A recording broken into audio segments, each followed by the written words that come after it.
Lecture du livre du prophète Jérémie, chapitre 28, les versets 1 à 17.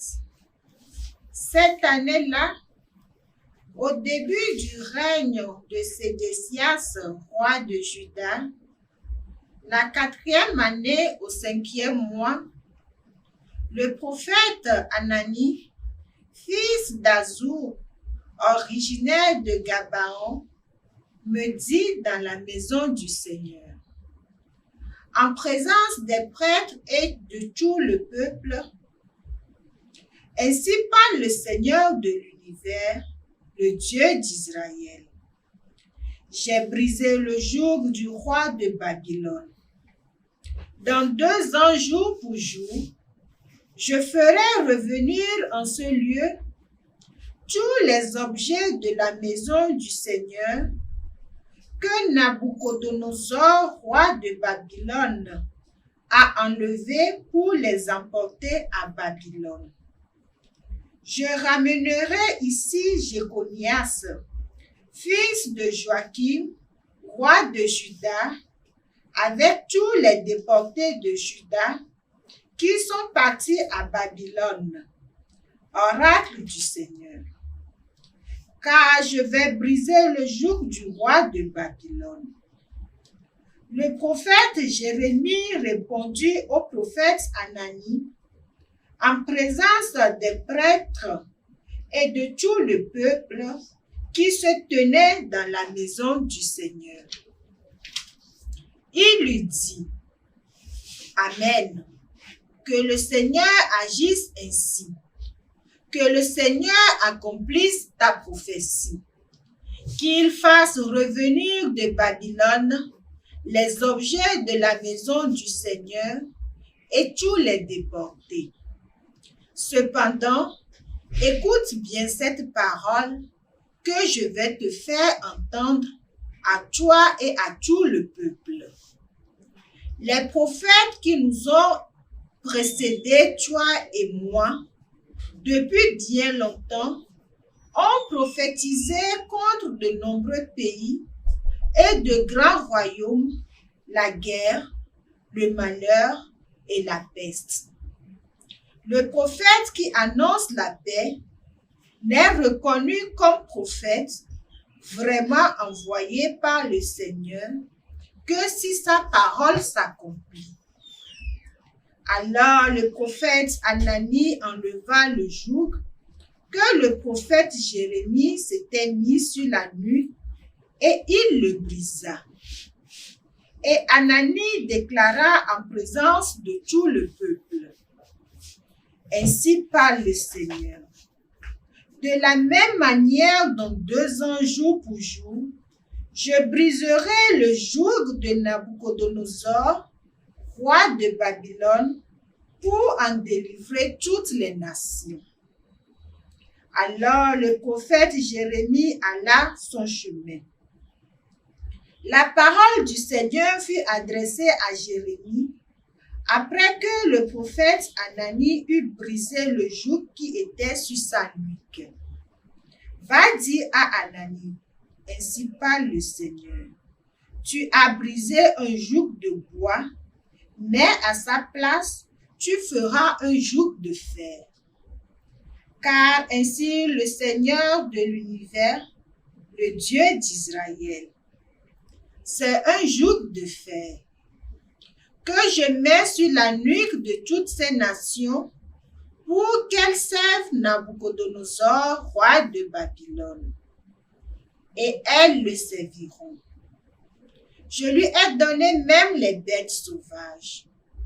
Le prophète Jérémie dit alors au prophète Anani, écoute bien, Anani, le Seigneur ne t'a pas envoyé et toi tu rassures ce peuple par un mensonge. C'est pourquoi, ainsi parle le Seigneur, je te renvoie de la surface de la terre, tu mourras cette année, car c'est la révolte que tu as prêchée contre le Seigneur.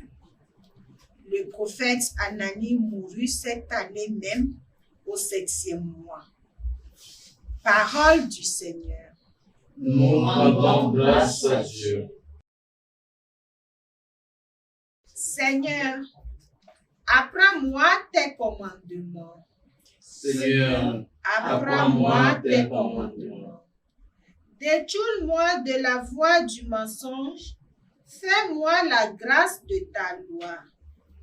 N'ôte pas de ma bouche la parole de vérité, car j'espère tes décisions. Seigneur, apprends-moi tes commandements. Qu'ils se tournent vers moi, ceux qui te craignent, ceux qui connaissent tes exigences. Que j'ai par tes commandements le cœur intègre. Alors, je ne serai pas humilié. Seigneur, apprends-moi tes commandements. Des impies escomptent ma perte. Moi, je réfléchis à tes exigences.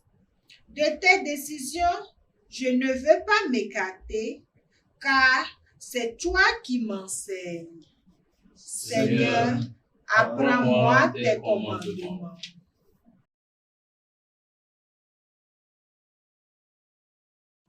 Acclamation de l'Évangile.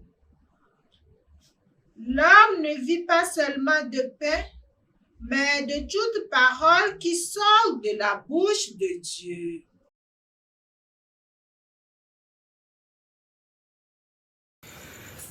Évangile de Jésus-Christ selon saint Matthieu. Gloire à toi, Seigneur Jésus. En ce temps-là, quand Jésus apprit la mort de Jean le Baptiste, il se retira et partit en barque pour un endroit désert à l'écart. Les foules la prirent et quittant leur ville, elles suivirent à pied. En débarquant, il vit une grande foule de gens. Il fut saisi de compassion envers eux et guérit leurs malades. Le soir venu, les disciples s'approchèrent et lui dirent: l'endroit est désert et l'heure est déjà avancée. Renvoie donc la foule, qu'ils aillent dans les villages s'acheter de la nourriture. Mais Jésus leur dit: ils n'ont pas besoin de s'en aller. Donnez-leur vous-même à manger. Alors ils lui disent: nous n'avons là que 5 pains et 2 poissons. Jésus dit: apportez-les-moi. Puis, ordonnant à la foule de s'asseoir sur l'herbe, il prit les 5 pains et les 2 poissons, et levant les yeux au ciel, il prononça la bénédiction, il rompit les pains, il les donna aux disciples, et les disciples les donnèrent à la foule. Ils mangèrent tous et ils furent rassasiés. On ramassa les morceaux qui restaient. Cela faisait 12 paniers pleins. Ceux qui avaient mangé étaient environ 5000, sans compter les femmes et les enfants. Acclamons la parole de Dieu. Louange à toi, Seigneur Jésus.